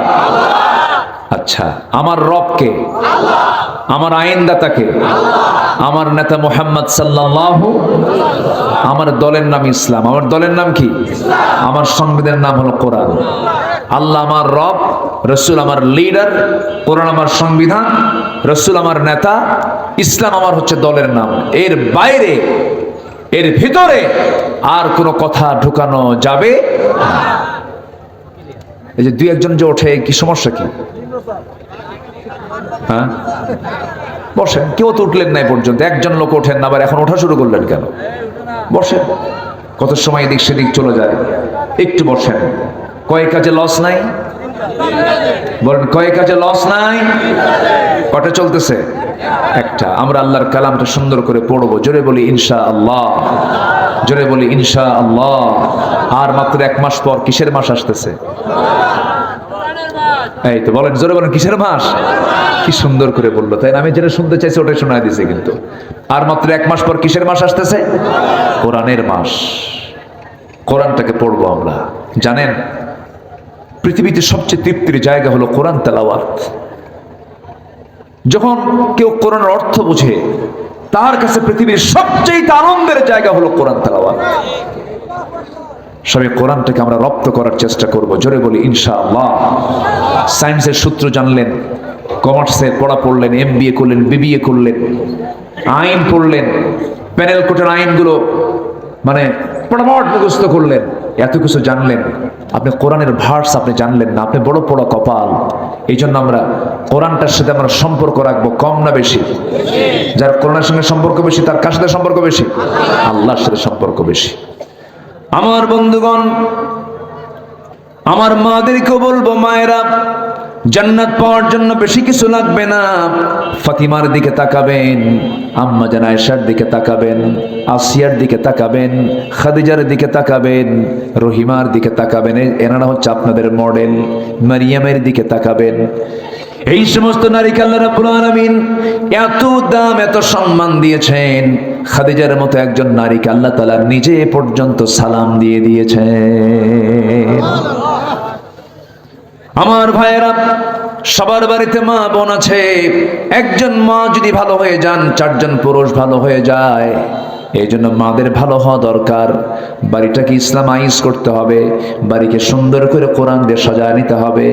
ফজর আজান হবে, সঙ্গে সঙ্গে ঘুম থেকে উঠবেন, ওযু বানাবেন, প্রত্যেকটা ঘরে ঘরে নক করবেন, ছেলের ঘরে বলবেন, বাবা উঠো, সালাত। কি সালাত? মেয়ের ঘরে নক করবেন, মা ওঠো, সালাত। স্ত্রীকে বলবেন, স্ত্রী তুমি যদি অসুস্থ থাকো, তোমার যদি মিন্স হয়ে থাকে, ফজরের সময় হয়ে গেছে, ঘুমিও না, সুন্দর করে একটু পরিষ্কার হয়ে আসো, একটু জিকির আজগার করো। নামাজের সময় মেয়েরা যদি অসুস্থ থাকে, সেই সময় জিকির আজগার সে করতে পারে, কিতাব পড়তে পারে, সাহিত্য পড়তে পারে, হাদিস পড়তে পারে, কোনো সমস্যা নাই। কিন্তু মেয়েদের একটা সমস্যা হলো, মেয়েদের যদি অসুখ হয়, মেয়েরা 3 দিন থেকে 10 দিন পর্যন্ত নামাজ পড়তে পারবেন না। এটা আল্লাহ পাক মানাই করে দিয়েছেন, তোমাদের নামাজের কোনো দরকার নাই। কিন্তু মেয়েরা সেই 10 দিন ঠেলতে ঠেলতে 20 দিন পর্যন্ত নিয়ে যায়। দেখেন পিছনে একজন হাসতেছে, কি ঠিক আছে না? হ্যাঁ, ঠেলতে ঠেলতে কয়দিন নিয়ে যায়? 20 দিন নিয়ে যায়। কেন এটা? আপনি কি বোঝেন না আপনার জন্য নামাজ কত বড় ফরজের কাজ? আমার মা এক ওয়াক্ত নামাজ যদি কেউ ইচ্ছা করে কাজা করে, সারা জীবন 24 ঘন্টা নফল নামাজ পড়লেও এক ওয়াক্ত ফরজের সমান হবে না। এক ওয়াক্ত ফরজের দাম যে কত বেশি যদি কোনো বান্দা বুঝতো, সব কাজ ফেলে দিয়ে বান্দা নামাজের জন্য অপেক্ষায় থাকতো। জোরে বলেন সুবহানাল্লাহ। আমার মা, নামাজ ছেড়ে দেওয়া যাবে না কখনো, নামাজকে অবহেলার চোখে দেখা যাবে না। যখন আপনার মেন সেরে যাবে, আপনি যখন সুস্থ হয়ে উঠবেন, সঙ্গে সঙ্গে গোসলটা করে নেবেন, নামাজের জন্য প্রিপারেশন নিয়ে নেবেন। আল্লাহ আপনাকে সুযোগ দিয়েছেন বলে সেই সুযোগের সন্ধান করতে করতে সময়টাকে লস করবেন না, নামাজটাকে নষ্ট করবেন না। আমার মায়েরা, খাদিজাকে ফলো করবেন, ফাতিমাকে ফলো করবেন। নবীজি তার দুইটা মেয়েকে বিয়ে দিয়েছেন। একটা মেয়েকে বিয়ে দিয়েছেন বড় ধনীর সাথে, আর একটা মেয়েকে বিয়ে দিয়েছেন বড় গরিবের সাথে। কিন্তু কোন মেয়ে কি নবীর কাছে এসে কোনোদিন অভিযোগ দিয়েছে নাকি? কে আব্বা, ওই জামাই আপনার ধনী, আপনি আমার গরিব জামাইয়ের সঙ্গে বিয়ে দিলেন কেন? এরকম কথা কোনোদিন বলেন নাই। বরঞ্চ নবীজির 4টা মেয়ের মধ্যে সবচেয়ে ছোট মেয়েটাকে রাসূল সবচেয়ে বেশি পছন্দ করতেন। আদরের দুলালি ফাতিমা, আমার রাসূল তাকে খুব মহব্বত করতেন। সেই মেয়ে ফাতিমাকে বিয়ে দিয়েছেন ধনী ঘরে না গরিব ঘরে? বলেন, ধনী ঘরে না গরিব ঘরে? গরিব ঘরে বিয়ে দিয়েছেন। মা, গরিবের ঘর হয়তো পেয়েছেন অনেকে, চুল পরিমাণ মনক্ষুণ্ণ হবেন না, চুল পরিমাণ স্বামীকে খোঁটা দিবেন না, স্বামীকে গালমন্দ করবেন না। যখন বিয়ে দেওয়া হলো, রাসূল যখন বিয়ে দিবেন, ধনী ধনী পরিবারের সাহাবীরা এসে রাসূলকে প্রস্তাব করছেন। রাসূল বললেন, না, আমি তোমাদের কাউকে পছন্দ করি না, আমি যাকে পছন্দ করেছি সে তো আমার সামনে এখন আসে নাই। সবার শেষে সাইয়েদনা আলী নবীর সামনে এসে দাঁড়ালেন। রাসূল বলছেন, আলী তুমি কিছু বলবা নাকি? কি যে বলবো নিজেও জানি না। তুমি কি আমার মেয়েকে বিয়ে করবা নাকি? হুজুর দিলে করা যায়। রাসূল বলছেন, কিছু আছে নাকি? হুজুর কিচ্ছু তো নাই, ঘর নাই, বাড়ি নেই, আর কিচ্ছু থাকবে? কি থাকবে তোমার কাছে? কি আছে? এই যে তরবারি, এই যে ঢাল। রাসূল বললেন, তরবারি যুদ্ধে লাগবে, কিন্তু ঢাল ছাড়াও যুদ্ধ করা যায়। ঢালটা বিক্রি করে আসো, এই ঢাল বেচার টাকাই হবে আমার মেয়ের বিয়ের মহরানা। আল্লাহু আকবার বলেন। সামান্য কিছু মহরানা দিয়ে বিয়ের ব্যবস্থা রাসূল করেছেন। আর এখনকার মেয়ের বাপরা ছায়া থাকে 20 লাখ টাকা মহরনা ধার্য করিয়া। ডাকাত, ডাকাত কি ডাকাতি তো এটা। এটা কেন করবেন আপনি? ছেলের যে সামর্থ্য থাকবে সেটা সে করবে। যুবকরা, তোমার একটু আওয়াজ দাও না কেন? তোমার পক্ষে এত কই, কিছু কও না তুমি।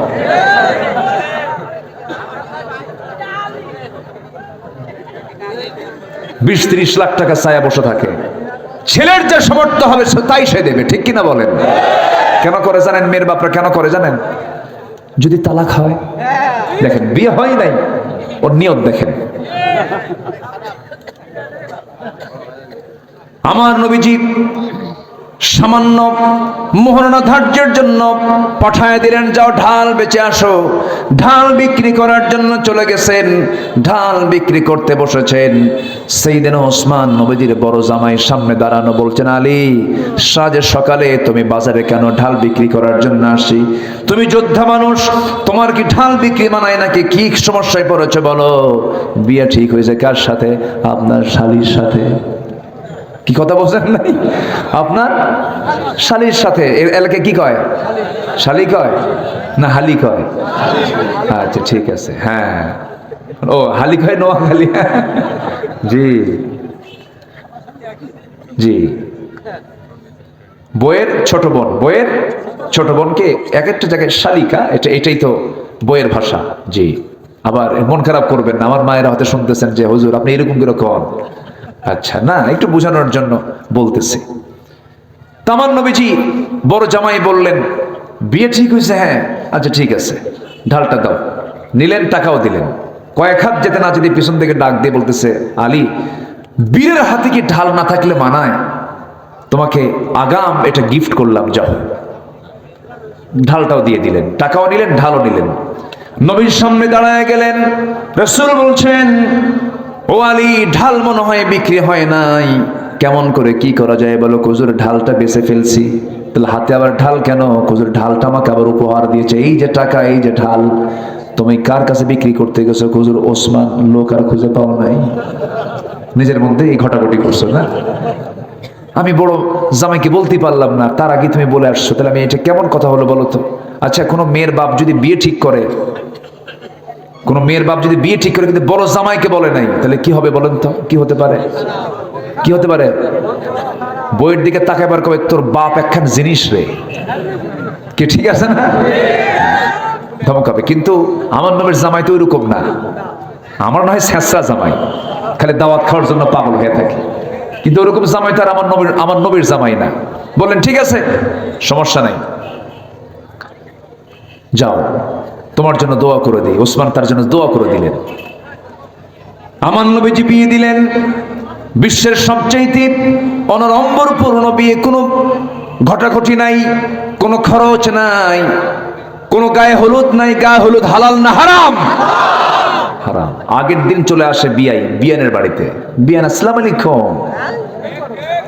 বিয়ান শোনেন, আপনি কিন্তু বিয়ের দিন আসবে, আপনি 3 দিন আগে আসবেন, মানে আকাম কুকাম করবে, ঠিক কিনা? এগুলো হারাম। এগুলো কি হারাম? এগুলো অন্য সংস্কৃতি, মুসলমানদের সংস্কৃতি এগুলো নয়। ওই যুবকরা শোনো, তোমার গ্রামের আশেপাশে বিয়ের অনুষ্ঠানে যদি ডিজে বাজায়, লাঠি দিয়ে পিটাইয়া ভাঙ্গে সোজা করে দিবা, কি ঠিক কিনা? এই গ্রামে মাহফিল হলে এই গ্রামে আর কোনো যাত্রা চলবে না, অন্য কোনো অসামাজিক কোনো কাজ চলতে দেওয়া যাবে না। কি আমি কি বিপদে ফেলে দিলাম নাকি যুবকরা? ভালো আছে যেখানে, মন্দ থাকা যাবে না। আমার নবীজি বিয়েটা দিয়ে বললেন, মা চলে যাও, স্বামীর ঘরে যাও। এখন থেকে বাবার ঘরের চাইতে স্বামীর ঘর শ্রেষ্ঠ। সুবহানাল্লাহ বলবেন না? যাও, সংসার করে খাও। কিন্তু আমার মেয়ে শোনো, এই যে বিয়ে দিলাম, স্বামীর ঘরে চলে যাচ্ছ, স্বামী তোমাকে আমি এমন স্বামী দেই নাই যে স্বামীটা তোমার জন্য খারাপ হবে। আমি জানি আমার আলী কেমন। এই যে বিয়ে দিলাম, মৃত্যুর দিন পর্যন্ত স্বামীর বিরুদ্ধে একটা নালিশ যেন আমার কানে না আসে। আর আজকের মেয়ের বাপরা বিয়ে দিয়ে বলে, মা যা, মোবাইল নিয়ে থাকবি, যদি কোনো কিছু হয় শুধু খবর দিবি, খাইয়া ফালাবো। কি আছে না নাই বলেন তো? অশান্তি, এগুলো করা যাবে না। স্বামী স্ত্রী বন্ধনটা হলো জান্নাতি বন্ধন। এই জায়গায় অন্য কেউ ঢুকলি কি শান্তি না অশান্তি? স্বামী স্ত্রীর ঝুট ঝামেলা মিটাবে কয়জন?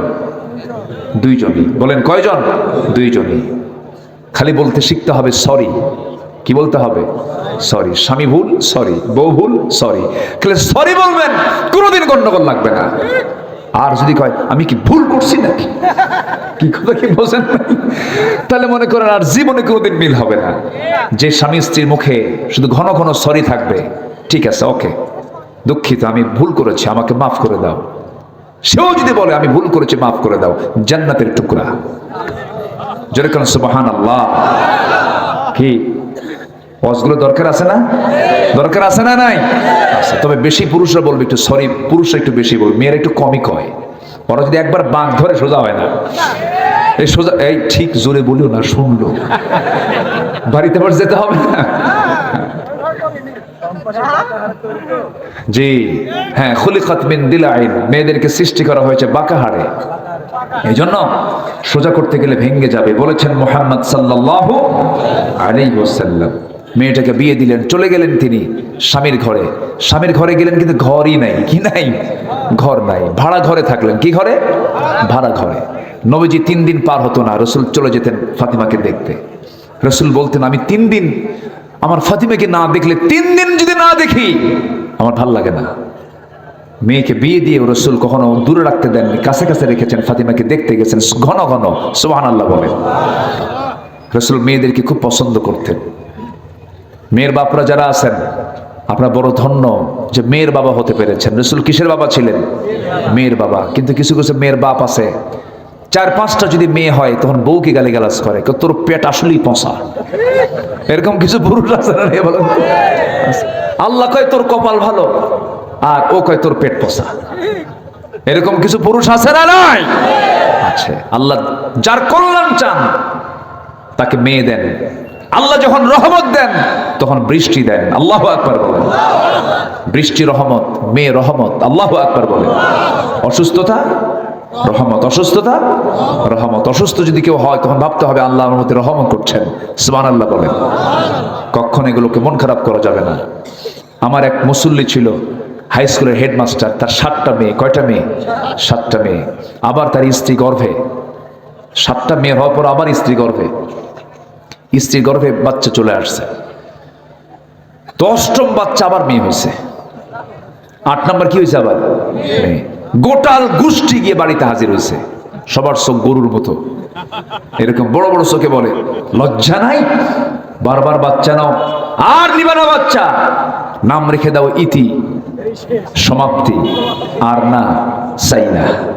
কি কথা কি বুঝতেছেন? নাম রেখে দাও। তো আমাকে বলে, হুজুর আমাকে এরকম করে গোটাল গোষ্ঠী এসে আমাকে এরকম ধমকায় আর বলে এই নামগুলো রেখে দাও। তো আমি বললাম, সব শোনার পর, আমি তো শিক্ষিত মানুষ, উনি বলতেছে, আমি তো পড়াশোনা করেছি, আমি তো বুঝি। আমি বললাম যে আমার সন্তানের 8ম বাচ্চার মেয়ে সন্তানের নাম রেখে দিলাম আশা, মানে আরো হোক। আল্লাহর শুকরিয়া আদায় করার মতো কিছু বাবা আছে না নাই? আছে। কখনো মন খারাপ করবেন না। যার ঘরে মেয়ে বেশি তার ঘরে রহমত দিয়ে ভরা। খালি বোরকা পরায় রাখবেন, পর্দায় রাখবেন, ওই মেয়ে আপনাকে জান্নাতের দরজায় পৌঁছায় দেবে। জোরে বলি সুবহানাল্লাহ। আচ্ছা, বাপকে বেশি মহব্বত করে কে, ছেলে না মেয়ে? দেখছেন কি সুন্দর করে জোরে বলে। আবার মেয়ে শুন হলে পরে মন খারাপ করেন কেন? মেয়ের বাড়িতে বাবা গেলে কি যে খুশি হয়, আল্লাহু আকবার। আর ছেলের ঘরে বাপ থাকলে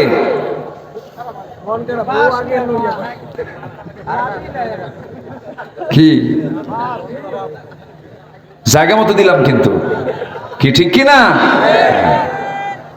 খুব সমস্যা। এই ছেলেরা বাবার সঙ্গে এগুলো করা যাবে না, মার সঙ্গে এগুলো করা যাবে না। এই নাটোরে কোথায় যেন একটা মাহফিল, গুরুদাসপুর মনে হয়, গত বছর একটা চিঠি আমাকে দিল এক মহিলা, 72 বছর বয়স। বলে, হুজুর আমার বয়স 72 বছর, আমার 3টা মেয়ে, 3টা ছেলে, একটা মেয়ে। মেয়েকে বিয়ে দিয়েছি, আর 3টা ছেলে আমার বিয়ে করেছে। ওদের ঘর আমার ঘরের সঙ্গে লাগানো। 3টা ছেলের ঘর থেকে রান্না বান্না হয়, সে রান্নার গন্ধ এসে আমার কানে, নাকে ধাক্কা লাগে। এই বুড়ো বয়সে আমি একা রান্না করি। হুজুর একটু দোয়া করবেন, আল্লাহ যেন আমার ছেলেদের হৃদয়টা নরম করে দেয়। দুঃখ, বুড়া বয়সে মার কপালে আবার রান্না করতে হয়। এরকম অসংখ্য পরিবার মনে হয় নাই? আসতে বলবেন না, আছে না? নাই। এগুলো খুব কঠিন ব্যাপার, যা আল্লাহর কাছে চাইতেও হবে, বলতে হবে। খুব কঠিন একটা বিষয়। অনেক মা, অনেক সন্তান আছে বইয়ের সামনে মাকে ছোট করে, আছে না? আছে না? নাই। মার মন তো আকাশের মতো, জানো, মার মন তো আকাশ। মা তবুও মন খারাপ করে না। মা বলে, যা তোরা ভালো করে করে খা। মা হৃদয়টা যে কত নরম। বউকে আপনি হাজারও দেন, নাম পাবেন না। কিছু না কিছু দোষ ধরবেই। ছেলের কাছে নাম পাবেন না, পৃথিবীর কারো কাছে নাম পাবেন না। মাকে কিচ্ছু দেওয়ার দরকার নাই, শুধু একটা বেদেনা মাদ্রাসা মোড় থেকে কিনে নিয়ে আসবেন। নিয়ে এসে শুধু বলবেন, মা তোমার জন্য একটা আপেল নিয়ে আসছে, একটা বেদেনা নিয়ে আসছে। সেই বেদনা সে আপনাকেও ভাঙতে দেবে না, সে নিজে ভাঙবে। ভেঙ্গে একটা একটা করে কোয়া বের করে বলবে, বাজান তোর মুখটা শুকনা, তুই খা। সুবহানাল্লাহ বলবেন না? শাড়ি নিয়ে গেছেন, সবচেয়ে কম দামি শাড়ি। সেই শাড়িটা আশেপাশে সবাইকে দেখাবে আর বলবে, জানো আমার ছেলে আমার জন্য এই কাপড়টা নিয়ে আসছে। খুব খুশি মা, অল্পতেই খুশি হয়ে যায়। সে মার জন্য আমরা কিচ্ছু করি না, সেই মার জন্য আমরা উদার হতে পারি না, সে মার জন্য আমরা খরচ করতে জানি না। বইয়ের সামান্য কথায় আমরা গলে যাই না। আমার মা যারা আসছেন তারাও এটা মাথায় রাখবেন। আপনি আপনার শাশুড়িকে সম্মান করবেন, আপনার মাকে অন্য মহিলা সে সম্মান করবে। এগুলো মাথায় রাখবেন। পৃথিবীর কোনো মানুষকে ছোট চোখে দেখবেন না। আপনি কি জানেন আপনার জান্নাতটা মার ওই পায়ের নিচে আল্লাহ পাক রেখে দিয়েছেন? জোরে করেন সুবহানাল্লাহ। আরো জোরে বলেন সুবহানাল্লাহ। আমার একটা ছোট্ট আল্লাহ পাক ছেলে দান করেছেন, একটু বড় হয়েছে, হাফেজ হয়েছে। একদিন মার সঙ্গে দেখি যে খুব চোখ রাঙ্গায় কথা বলে। হয় না, এরকম করে না বাচ্চারা? করে। চোখ রাঙ্গায় কথা বলে। আমি আস্তে করে ছেলেটার হাত ধরলাম, ধরে বললাম, বাবা তুমি কি জানো তোমার মায়ের এই পাটার দাম কত? তোমার মায়ের এই পায়েরটার দাম কত তুমি জানো? তোমার এই মায়ের এই 2 পায়ের নিচে আল্লাহ পাক জান্নাত রেখে দিয়েছেন। এত দাম তোমার মায়ের এই পায়ের। বাইরে পরিবারে ইসলাম শিখাবেন, দিন শিখাবো আমরা। জোরে বলি ইনশাআল্লাহ, আর জোরে বলি ইনশাআল্লাহ। আল্লাহ কবুল করুন, জোরে বলি আমিন। আমার মা নামাজ পড়বেন, পর্দায় থাকার চেষ্টা করবেন, দিন মানবেন, কোরআনটাকে ফলো করবেন, গোটাল বাড়িটাকে কোরআন দিয়ে সাজায় ফেলবেন। ছেলেকে বলবেন, বাবা আজকে তোমার চোখ দিয়া, কান দিয়া আর অন্তর দিয়ে কি কি গুনাহ করছো কও। বুঝেন নাই? রাতের বেলা খবর নেবেন, তুমি আজকে তোমার চোখ দিয়া, কান দিয়া আর অন্তর দিয়ে কি গুনাহ করছো কও। ইন্নাস সামআ ওয়াল বাসরা ওয়াল ফুআদা কুল্লু উলাইকা কানা আনহু মাসউলা। বলবেন, বাবা আজকে কি হাদিস পড়েছো? না। আজকে কি কোরআন পড়েছো? না। তুমি কি আজকে নামাজ 5 ওয়াক্ত নিয়মিতভাবে সময় মতো পড়েছো? আব্বা পড়ছি, কিন্তু নিয়মিত হয় নাই। কালকের থেকে নিয়মিত করবা। আমার দিন আজকে যা হবে, কালকের দিনটা হতে হবে অনুন্নত না উন্নত? বলেন বলেন বলেন বলেন। আজকে যতবার মিথ্যা কথা বলেছি, কালকে আমার মিথ্যার পরিমাণ কি বাড়বে না বন্ধ হবে? বন্ধ হবে। এইভাবে আমরা আমাদের জীবনকে উন্নত করার চেষ্টা করি। সম্পদ বৃদ্ধি জীবনের উন্নতি নয়, ঈমান বৃদ্ধি, উন্নত চরিত্র হলো মানুষের মূল বৃদ্ধি, মূল বরকত। আল্লাহ কবুল করুন, জোরে বলি আল্লাহুম্মা আমিন। এই মাহফিল কত বছর যাবত চলে? ফাহিম কোথায়? ফাহিম? হ্যাঁ, ফাহিম খুব টেনশনে ছিল যে মাহফিল হুজুর আসে কিনা। হ্যাঁ, ফাহিম আমাকে কতবার ফোন দিছে, কত টেনশন একটা মাহফিল করতে গেলে, কত পেরেশানি। আল্লাহ তুমি এই মাহফিলকে কবুল করো, জোরে বলি আল্লাহুম্মা আমিন। আমি খুবই আনন্দিত, আপনারা এত সুন্দর মানুষ, একদম মনোযোগ দিয়ে পিন পতন নীরব হয়ে এত রাত পর্যন্ত ঠান্ডার ভিতরে মাটিতে বসে কোরআনগুলো শুনতেছেন। বলি আলহামদুলিল্লাহ, জোরে বলি আলহামদুলিল্লাহ। আল্লাহ তুমি এই মাহফিলকে কবুল করে নাও। সম্মানিত ভাইরা, নাম্বার 2 হচ্ছে যে ব্যবসায় কোনো লস নাই, নামাজ কায়েম করা। নামাজ কি করা বলেন তো? কায়েম করা। নামাজ পড়বো এবং নামাজ কায়েমের সংগ্রাম করব। সেই দল করব যে দল আল্লাহর দল। আল্লাহু আকবার বলেন। যারা বিড়ি খায়, গাঁজা খায়, তোমার হাতে নেশা তুলে দেয়, তোমাকে চাঁদাবাজির জন্য তোমাকে পাঠায় দেয়, ওই সমস্ত নেতৃত্বের মুখে আমরা জুতা মারি, থুতু মারি। যাব না সেই দিকে। নামাজ কায়েমের সংগ্রাম করব, জোরে বলি ইনশাআল্লাহ। নাম্বার 3 হলো আল্লাহর পথে আমরা খরচ করব, গোপনে এবং প্রকাশ্যে। আল্লাহ তাআলা বলছেন যে ডান হাতে দান করবে, বাম হাত জানবে না, বাম হাত দেবে, ডান হাত জানবে না। আমি আল্লাহ তাআলা নিজে থেকে আরশ আজিমের মেহমান বানাবো, আরশ আজিমের ছায়া আমি থেকে জায়গা করে দেব। আসুন না আমরা এই 3টা আমল করি। 1 নম্বর হচ্ছে তেলাওয়াত করব কার কালাম? নামাজ বাদ দিয়া, নামাজ সহ, জোরে বলি ইনশাআল্লাহ। নাম্বার 2 হলো নামাজ কায়েম করব, জোরে বলি ইনশাআল্লাহ। নাম্বার 3 হলো খরচ করব কার পথে? কার পথে? এই 3টা কাজ আমরা করব। ইয়ারজুনা তিজারাতাল লান তাবুর, তার ব্যবসায় কোনো লস নাই। জোরে কোন সুবহানাল্লাহ। যে যেখানে আছেন কেউ যাবেন না, একটু নামাজের মতো করে বসি, নামাজের মতো করে বসি, তাশাহুদের সূরাতে বসে যাই। জি, আমরা আল্লাহর কাছে চাবো আল্লাহ যেন আমাদের গুনাহগুলোকে মাফ করে দেন। জোরে বলি আল্লাহুম্মা আমিন। মঞ্চের পেছনে কবরস্থান আছে, কবরবাসী শুয়ে আছেন, আমরা তাদের জন্য দোয়া করব। আল্লাহ তুমি কবরবাসীর কবরটাকে জান্নাতের টুকরা বানাও। জোরে বলি আল্লাহুম্মা আমিন। সবাই নামাজের মতো করে বসি, সবাই বলি সুবহানাকাল্লাহুম্মা ওয়া বিহামদিকা আশহাদু আল্লা ইলাহা ইল্লা আনতা আস্তাগফিরুকা ওয়া আতুবু ইলাইকা। চিৎকার মেরে বলি আল্লাহ আমার জীবনের সগীরা কবীরা, ছোট বড় সব গুনাহ তুমি আল্লাহ মাফ করে দাও।